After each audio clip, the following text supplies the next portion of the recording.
Welcome back to another technical deep dive here in the debug zone. Today we're tackling a big question and breaking it down with insights from other users. Hopefully this clears up some misconceptions and helps you get the answer you need.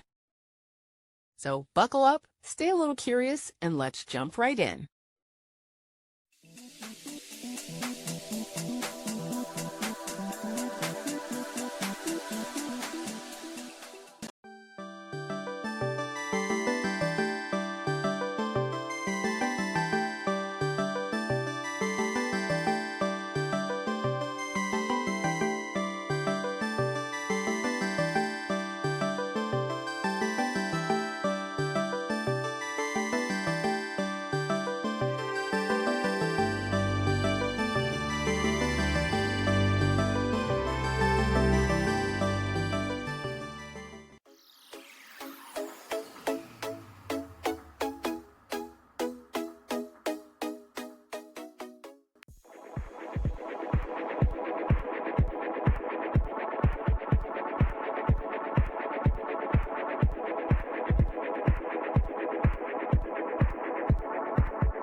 And that's a wrap.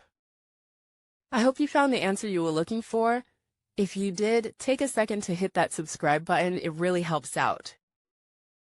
And let me know in the comments which solution worked best for you. See you next time in the debug zone.